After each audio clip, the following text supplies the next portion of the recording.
Hey, what's up, guys? You want to introduce us, Elijah?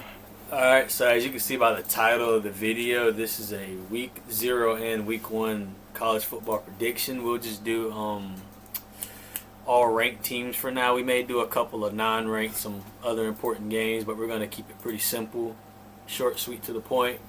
And this will be what episode of the podcast? Like 7 or 8? Yeah, it'll be something like that, yeah. But be our first actual, sports, eccentric focus. Yeah. I mean, we posted on Instagram forever, so it's about time we go ahead and make an actual video on here with sports as the actual topic, considering that's kind of what we started out as to begin with. But if you want to go ahead and lead us in that, I'm just kind of here for feedback, anything like that, any questions. So go ahead. So as you can see on our screen, we're on the ESPN page, and the first game we see is Iowa State and Kansas State. So I don't really know terribly a lot about these teams. I know they both have their QBs from last year coming back. As you can see, the betting line is Kansas State -3. Mm-hmm. The game's played in Ireland. First game of the year, so that's what I was gonna say. It's kind of cool. It's in Dublin, Ireland. So this shouldn't be any kind of we had travel issues where both of you are going here. First game of the year. It's a little off. School probably just started. School for a lot of college students probably started around this week. Maybe earlier or whatever. But looking at this game, I just feel like everything kind of favors more Iowa State. I know they lost the Big 12 championship last year, but they won their bowl game a little bit, and I think they have enough momentum to get the upset done. So I'm actually going to go with Iowa State in here and roll with them to win the game. I feel like Kansas State, they've been pretty good, but it just feels like they haven't been able to fully take the next step. I know they won a Big 12 title not too long ago, about 2 or 3 years ago, something like that. But it just feels like whenever we want to put them as okay, they're a playoff contender, it's just something's not happening. Yeah, so I don't think really with either one of them teams, I really don't think they're gonna make it all that far. I mean, it's a possibility. You don't never know. They might come back, but I don't think they're gonna make it a championship team right there at the end. They're not really built for it. So our next game, as you can see on the screen, is our Thursday night game. So this is the only ranked team playing on Thursday night, August 28th. We have Boise State coming all the way from Idaho to go to South Florida to play us. South Florida, I just said it. I don't know why I said it like that. So as you can see, Boise State's about a touchdown favorite. And we've known the history of South Florida about the past 2 years. They gave Alabama some trouble. Having Alabama kind of sweating in the fourth quarter, believe it or not. And we've seen them bring down, I think, Miami. They didn't bring Miami to the wire, but they did have them on the ropes. Boise State loses Ashton Genty. I don't know who USF necessarily returns, but USF has been consistently around a 6 to 7 win team as of recently. So they're going to at least be pretty decent.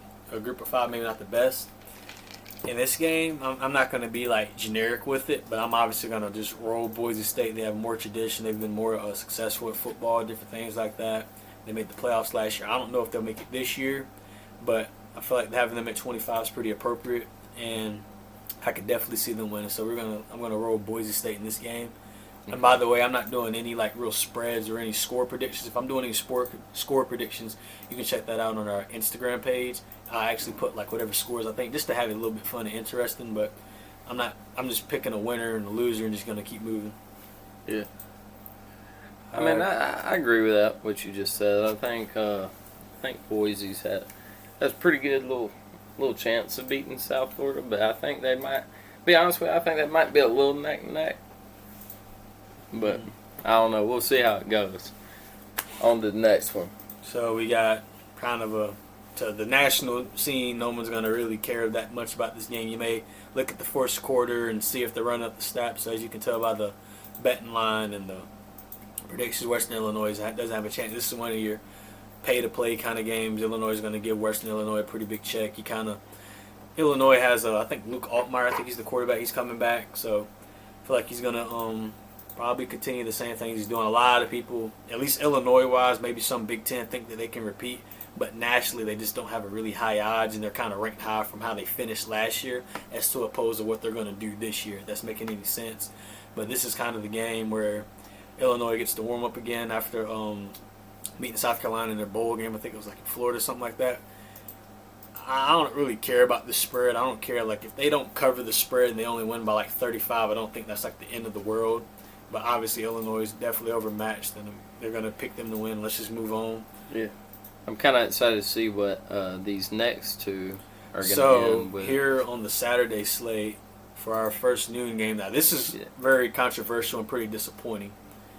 So everybody knows that, you know, Texas and Ohio State played in the semifinal last year, and Texas ends up winning it. Oh, no, wait. Ohio State won it off of a pick six from, what's his name, Jack Sawyer's off in the NFL.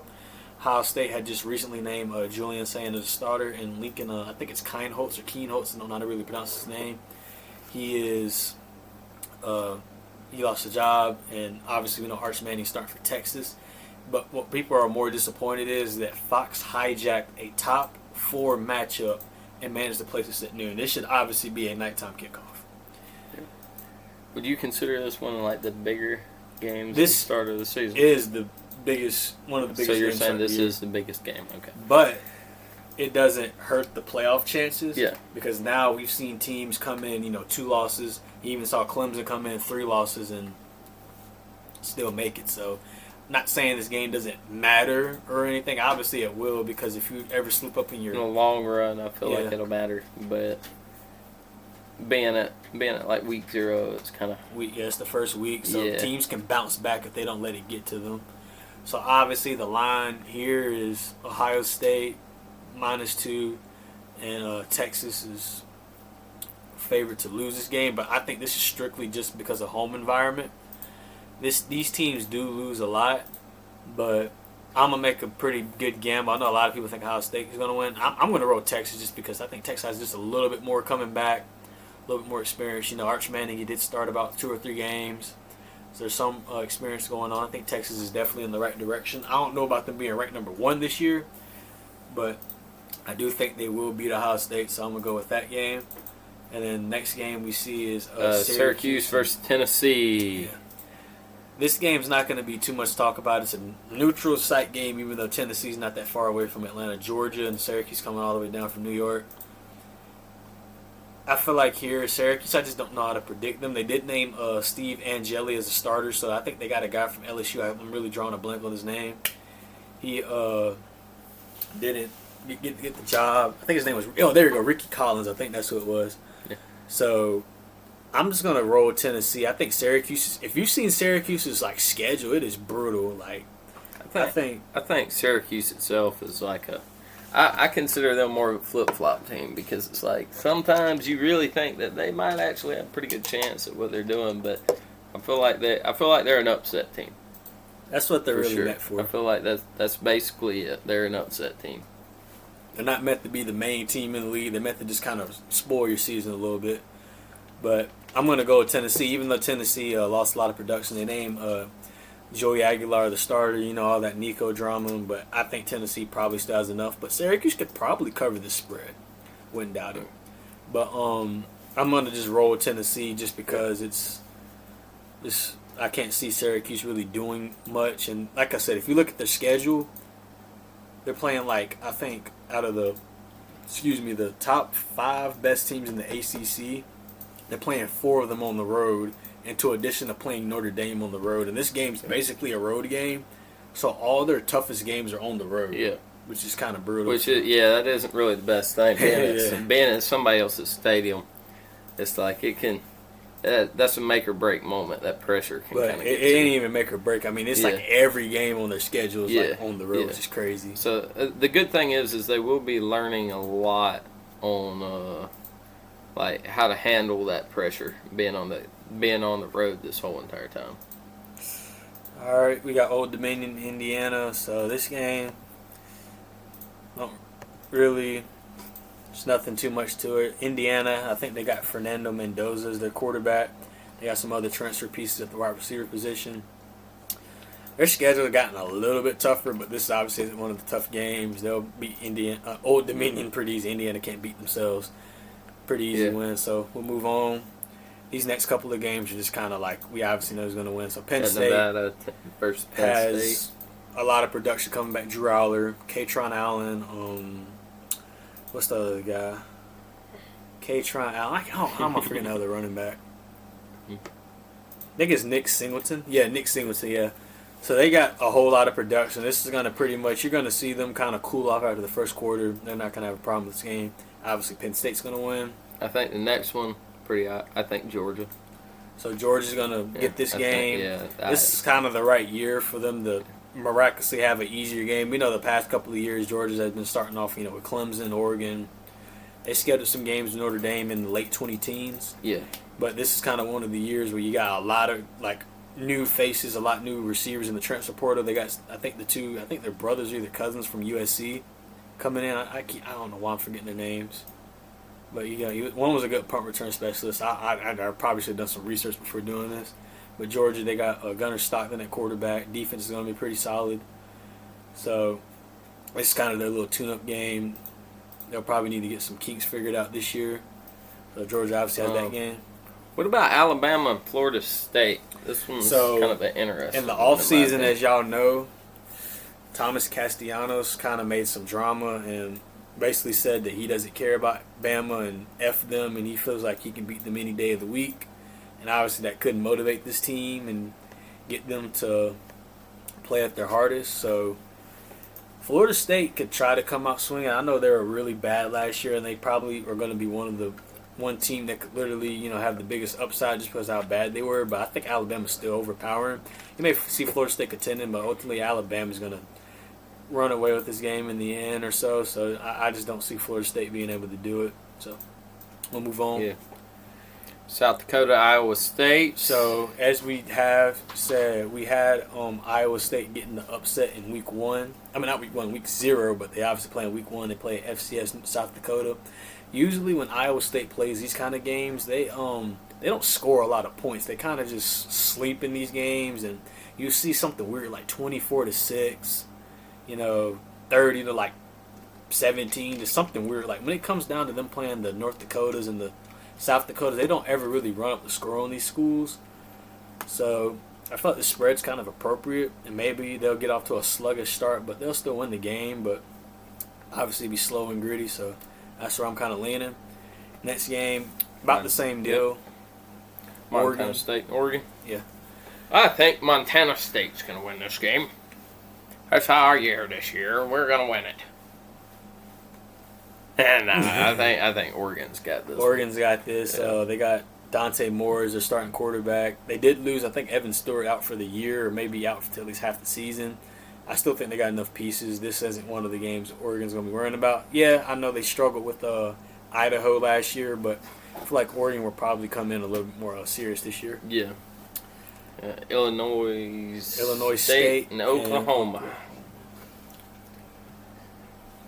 So this game, basically similar to the Montana State game. Oklahoma, it's a lot of hype, a lot of pressure on Brent Venables. They got John Mateer from Washington State. They seem to have their receiving core healthy. The defense, they said the defense is going to be pretty good. They'll obviously win this game, so this ain't going to be like a problem. They're going to win this pretty easily, so really no point in covering this. But it's pretty interesting to see if the offense is going to look lively. So even if this offense manages to do something weird and go like 60, 70 points, people are going to be just so relieved at what they saw from last year. But I just don't think that necessarily means that they're going to be like the top of the conference. Yeah. Next, we got Long Island University in Florida. First of all, in fact, actually, let me go back. Playing in Florida. Back to the Oklahoma game before I get to Florida. Okay, Oklahoma, whoever was in that AP poll, I don't know how Oklahoma got ranked. They had a losing season. That made no sense. I know a lot of people didn't like the preseason. No one likes the preseason poll. In fact, everybody hates every single poll because all these people don't know what they're talking about, allegedly. I guess, I don't know. Every poll, someone's going to have something to complain about. People are going to say teams should be higher. People are going to say teams should be lower. To me, that doesn't really matter. But here, Oklahoma being ranked, period, is just silly. Like, they didn't do anything from last year to this year to be ranked, and I kind of hate this little double standard that we like to play when we'll go, well, we can't base you off of last year because that's last year. How are you going to do this year? But then you got a team like Oklahoma who did horrible last year, but now you're just projecting that they're going to do good this year, so I don't get why you'd rank them. But that's my little rant for a second. All right, back to this prediction. Obviously, there's no spread on here. Florida's going to win this game, but my concern for Florida is just long-term. Florida, it seems like every other week, DJ Lagway is either been in a boot. You know, he was in a boot the other month. Couldn't throw on his throwing shoulder. Alleged had surgery. It's like he's injured every other week, and it's like goodness. It's like it's hard to predict. Could be another upset team where it's like you think you got a chance to make it up, but I mean some of these injuries and some of the stuff's going on. It's like you don't know how they're actually going to do. And when you're banking on them upsets, you're banking on that guy being healthy, and he's not even there. Yeah. So, but it's like in my personal experience, whenever I would bet here and there, it's like sometimes you'll bet on a team you really think they're going to win, then the players individually, because you can individually bet on some of these players. Next thing you know, they don't show up, so it's completely ruined your whole entire experience. So you might be thinking one way, but then all it takes is one player not to show up, and it can turn the whole entire tide of the game. So now we got a lot of these games. A lot of these power teams are not really playing any competition the first week, kind of just tune up. So Kansas State, I predict them to lose week 0, but they will bounce back. They'll beat North Dakota. Probably run up the score a little bit. I foresee that. A&M, it's a pretty interesting situation. They finished 8-4 and had a chance to make the conference title. They got, I think, Marcel Reed's coming back. Defense usually pretty solid. We'll see if they can get out that 8-4 habit, but this won't be one of the games they'll lose. They'll definitely win this game. And then here's the big game. So I know a lot of LSU and Clemson at Clemson. You gonna go to that game? I don't really know. So I don't know. A lot of people are gonna lean. Now Clemson metrically should win this game, but the way it sounded like to me, this is where I'm kind of concerned. LSU hadn't won a power game since, not the power game, the first game of the year in like 5-6 years since Joe Burrow's been there. Clemson's been kind of rocky in week 1. It's a home game for Clemson. My only concern about it is just that Dabo's, it's kind of been off with the program. There have been some teams that have beaten Clemson that shouldn't have. You kind of look back at the Duke opener, Clemson losing by like 20, 30 points, whatever it was. Yeah. Shane Beamer, South Carolina's beaten Clemson a couple of times. NC State, it's just a lot of games that shouldn't be losing. And I feel like it's like I've been saying. It's like Clemson could be another one of them upset games again, where it's like they have a really amazing season, but they just can't hold it together long enough. I feel like that's the problem with Clemson is something will happen. And it's not the fact that they don't have good players. It's not the fact that, the coaching staff. It's something happens internal there that causes them to lose their entire groove. Yeah, so in this game, I know Clemson's on a 3-game losing streak to the SEC.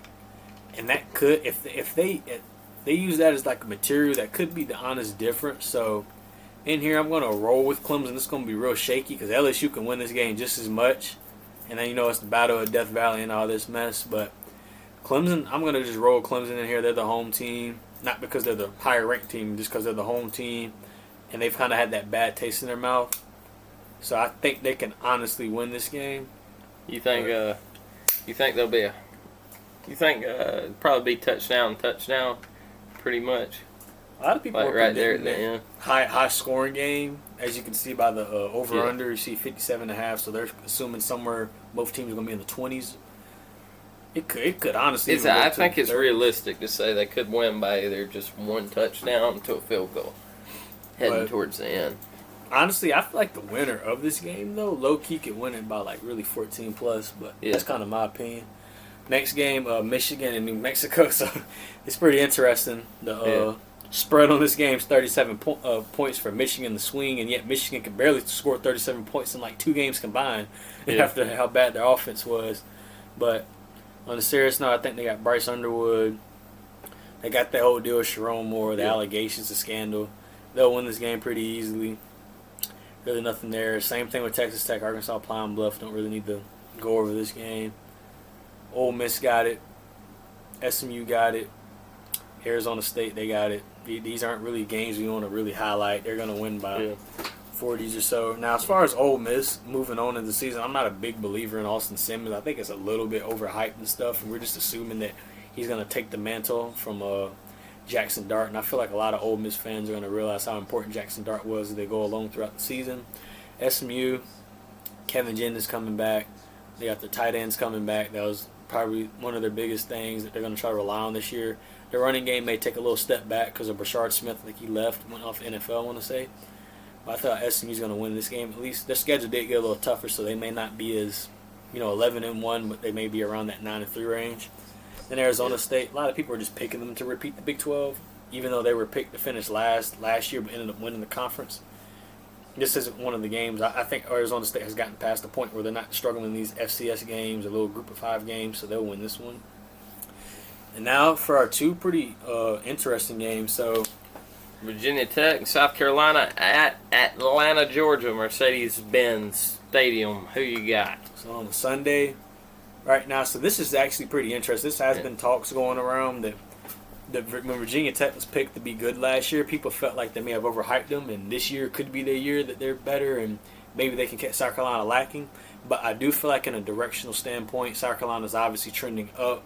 Virginia Tech's just still trending down, even though they're still getting bowl games. They're just not doing how you think they should. They're not finding their way into that 8 to 9 win range. They're still circling around 5 to 6 wins. And it is a remarkably close spread. Not really. 8 points is a little bit bigger than what you think, but compared to some of the other games, but there's a reason why it is, just because Virginia Tech could come out weird. This could go either way. Really, is the way I'm feeling. It could go either way. Either Virginia Tech, starting week 0, has been pumped up, and they're actually starting to form better. They had some good practice come in, or the continued decline could happen. So I'm going to roll South Carolina. He may roll Virginia Tech. On what you rolling? Who do I think is going to win? Probably South Carolina. I'd like to see, believe it or not, just for the sake of the game. I like South Carolina, but just for the sake of the game, I kind of want to see Virginia Tech kind of step up the plate and start doing better than what they have been doing. Just because that's going to shake up the game a little bit better. He wants a heart attack, in other words. Yeah. All right, so final ranked game. Not final game we'll cover, but final ranked game. We have Notre Dame and Miami. So Notre Dame, I think Stephen Carr, I want to say. Stephen Carr, I think he's the starter. Miami got Carson Beck. Now, as to a lot of people, some people saying he's going to, resurge at Miami, do good. Others people are going to say he's going to get terrible, get worse. People are still debating about his Georgia career. I'm not going to drop too much, but I just feel like the whole Carson Beck deal, I think people just misevaluated him from his first year and kind of overpumped him, and didn't kind of realize the situation that was going on in Georgia. They didn't realize the weapons that he was utilizing were definitely making him looking a little bit better than what he thought. I think he was just kind of slightly above average, but he never really wowed me as a quarterback. I just felt like he was just your standard, your Georgia quarterback they always looking for, and he wasn't like this Heisman contender as people kept hyping up, and then last year kind of happened. He didn't have the same season, so obviously he's going to come here and try to get some new juice. So this is going to be a pretty bold pick, but even though Notre Dame's favorite, I might actually roll Miami and feel like Carson Beck may actually kind of throw some of this narrative off him, at least for the first couple of games before he kind of middles out a little bit. Yeah. So I'm going to roll and say Miami could actually beat Notre Dame and maybe catch them just slipping a little bit. I feel like Notre Dame's kind of a later season hitter. That's normally when Notre Dame kind of steps up their plate, is once they get that mid-season, it's do or die, and I feel like they work better under that do or die pressure. Yeah, even though a lot of people, they saw Notre Dame win the playoff games. They beat Indiana, Georgia, and Penn State. They beat some pretty fierce teams, beat about three top 10 teams in a row. But I just feel like Miami may have a shot. Notre Dame has just a little bit. I think they have just a little bit more new turning over. Miami kind of has been recruiting really good. If you've seen Miami's offensive line recruiting class, they're looking like they're trying to build up as an SEC offensive line. If you've been seeing those guys that they've been taking in, you never know. Notre Dame could have it, but like I said, I feel like Notre Dame kind of hits harder about that mid-season when they actually feel like they're forced to step up, because it is Notre Dame. So they're like, well, we're Notre Dame, we're good.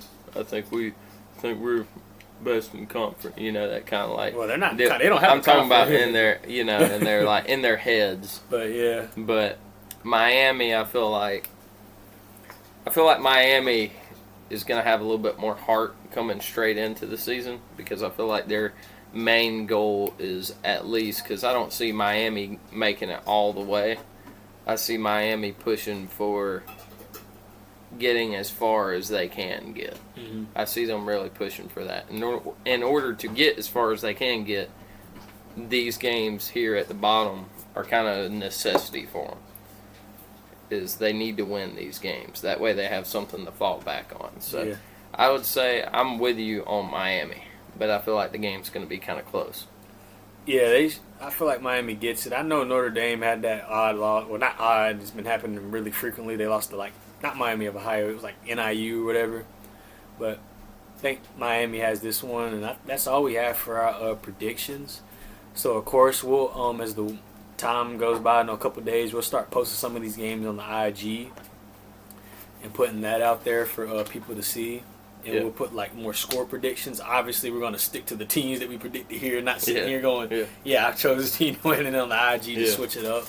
Yeah. Be pretty ridiculous. Yeah, on the IG, instead of both of us saying Miami, next thing you know is, Notre Dame's got it. We're going to try to stick to that unless some new information or something comes out, like QB gets injured and is out of the game now, or like something internal happens, like a coach just got fired, something like that. Unless there's something there, we're not going to change it from this to that. Yeah, so hopefully y'all enjoyed the video. We'll try to make these videos a little bit more interactive. Maybe the next time we probably need to pull up not a little bit more of a stat sheet, and I'm not saying we got to be like nerd, but like kind of have a little bit more, have more concrete to talk about. We just kind of went off the dome a little bit with this one. But we're regular people. We're just talking about football. So that's at the end of the day, that's what it is. We're not sports analysts. We're not sitting here analyzing all the data, ESPN, watching every single play for every single game, marking their movements. We're not doing all that. We're just kind of here. We're speaking our feelings about how it's going to go. Don't know 100%. That's the way it is. So don't be like, oh, Elijah, he said that Miami's going to win, so I'm going to dump $100,000 on Miami. Oh, yeah, this is not a sports gambling promotion video. Yeah, this is just us with our predictions here. Yeah. You got anything else you want to say? I really ain't got nothing else. Just hopefully y'all enjoyed the video, and drop whatever you think down below. If you had some predictions or you thought about this team, just comment, because we'll come in and we'll talk. Bring some engagement in. That's the point of these kind of videos. To not necessarily agree with everything. As you can see in this video, I want to get some of the teams that were favored. It's not meant to go, okay, this team's favored to win. Yeah, they're going to win. If it's an obvious, like the Oklahoma, Illinois State, Illinois, Western Illinois, that's obvious, but you have the Ohio State, Texas game, the LSU Clemson game, the last game we just covered. Yeah, Notre Dame, Miami. Those are some pretty close games. That's you got to start picking, and instead of just bandwagon opinion because everybody else sees, try to formulate and tell why you think that team's not going to win. Just instead of like, oh well, this co-host on this show told me that. Because sometimes I feel like people don't even pay attention to the games. They just, the spread says this, and I think that's what's going to happen because the spread says this. Not because they watch the game, not because of anything, but just because they're like, people are betting for this team. I'm picking that team. Yeah, and they're just doing that and just going to clown whoever loses or wins regardless of what they said. So that's all that really is. But thank you once again for watching this video. We'll be trying to get out more content for the Better Days podcast. We'll be mixing up, a little bit of sports.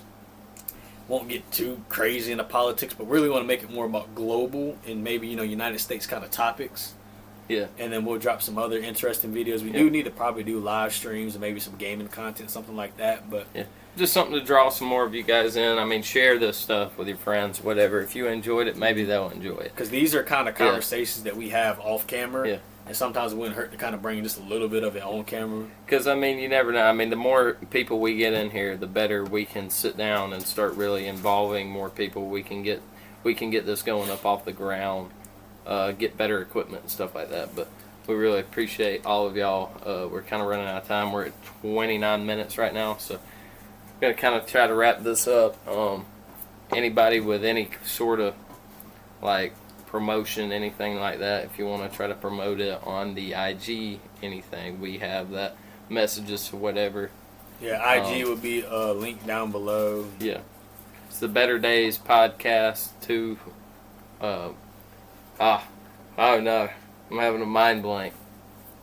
Anyways, it's Better Days podcast on Instagram. It's linked below. Check it out. And I hope all you guys have a good one.